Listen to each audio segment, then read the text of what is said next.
Salut chers abonnés de la chaîne Investi au Bénin. Moi c'est Moïse Adonsiba et si tu veux me découvrir à travers cette chaîne, je te souhaite déjà la bienvenue. Ici nous parlons d'entrepreneuriat, nous parlons de business et nous parlons de tout ce qui peut te permettre de passer d'une étape A vers une étape B et surtout de te faire du cash.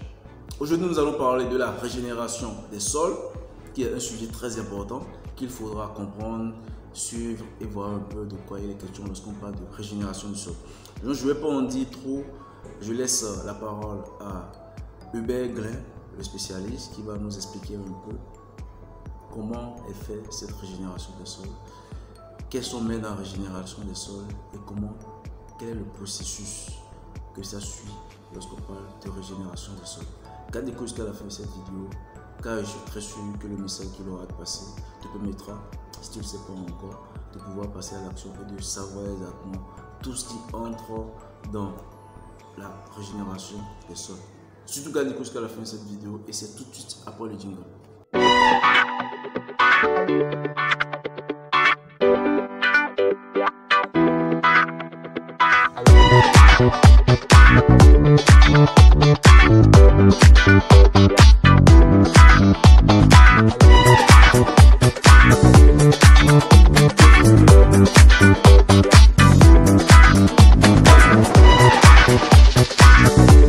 Ici c'est Glin Kodjo Hubert, je suis technicien agricole et spécialiste de la fertilisation agricole. Je suis un éco-citoyen et face aux défis que nous rencontrons aujourd'hui à travers l'évolution du monde, nous avons par exemple les changements climatiques qui sont en train de prendre de l'ascendance. Et en tant que fermier, en tant que formateur, nous aimerions quand même apporter notre pierre à l'édifice. Vous voyez, donc nous pensons que nous devons repenser à la mode de production. Certes, nous ne pouvons pas éliminer totalement l'utilisation de la technologie, c'est-à-dire l'utilisation des engins lourds, mais dans le même temps, nous pouvons les limiter. D'accord? Donc, avant l'évolution, il y avait une manière dont nos parents produisaient. Nos parents n'utilisaient pas les grosses machines, nos parents n'utilisaient pas les fertilisants chimiques, mais cependant ils produisent. C'est vrai que le monde évolue aujourd'hui et c'est dans ce même motif que nous devons penser à comment agir pour freiner par exemple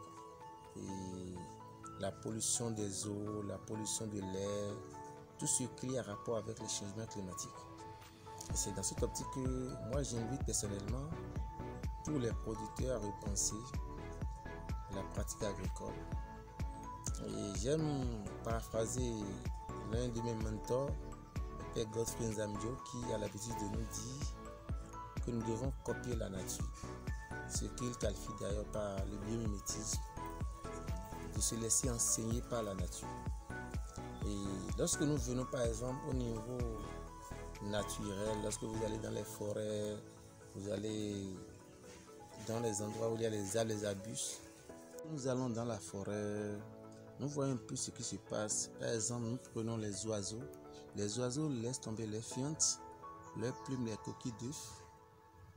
Nous avons les arbres qui laissent tomber les fruits, qu'ils soient mûrs ou non mûrs. Nous avons les ruminants qui broutent, qui laissent tomber les fientes. Nous avons même des oiseaux qui meurent. Et on a également les os de ces oiseaux qui se décomposent. Donc, tout ce que je viens de vous citer constitue une matière organique, d'accord, qui invite maintenant des micro-organismes. Ces micro-organismes collaborent avec eux, les transforment en humus. C'est l'humus qui nourrit le sol et le sol en retour nourrit les arbres. Donc là, d'abord, il y a déjà ce que nous appelons par exemple un système intégré naturel. Ce que nous développons aujourd'hui dans l'agriculture, on parle de système intégré où il y a la production animale qui apporte ses sous-produits à la production végétale et vice-versa. Donc naturellement, c'est quelque chose qui a été naturel dans la forêt. Donc, nous nourrissons le sol en son retour nourrit nos plantes, nos cultures. Et c'est ce modèle que nous devons également copier Donc nous invitons tout le monde à quand même penser à une production intégrée où les sous-produits seront valorisés dans d'autres secteurs. Dans le même temps, par exemple, j'ai parlé des oiseaux qui meurent. D'accord? Il y a les mouches qui viennent déposer leur œuf, ça se transforme en asticots, et d'autres volailles en consomment. Ça veut dire qu'aujourd'hui, lorsque nous voulons également développer, par exemple, la production des volailles, nous pouvons également penser déjà à la production des asticots qui vont nous permettre également de nourrir ces volailles, étant donné que ces asticots sont riches en protéines. Donc c'est un peu ça.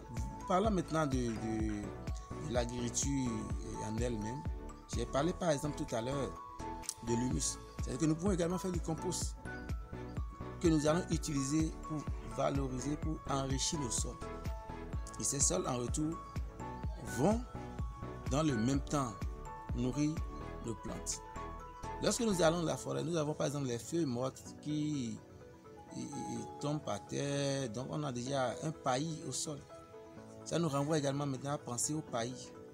Le fait de pailler le sol, nous avons par exemple beaucoup d'endroits où on a des panicums sauvages que nous pouvons utiliser pour pailler le sol. Ça protège le sol sous plusieurs formes.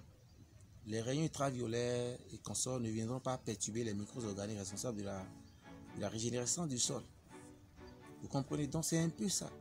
Donc tout est déjà dans la nature et nous sommes juste appelés à être un bon observateur et à faire du biomimétisme. Donc c'est mon appel en tant que formateur, en tant que producteur, d'accord, à mes collègues et à ceux-là qui envisagent de se lancer, par exemple dans l'agriculture et consorts. Donc je vous remercie. La situation que nous traversons aujourd'hui. Donc pour toute prestation concernant l'analyse de vos sols, vous pouvez nous contacter et investir au Bénin et vous aurez l'adresse qui va défiler devant vous tout à l'heure. Donc joignez-nous et nous sommes prêts à vous servir. Merci.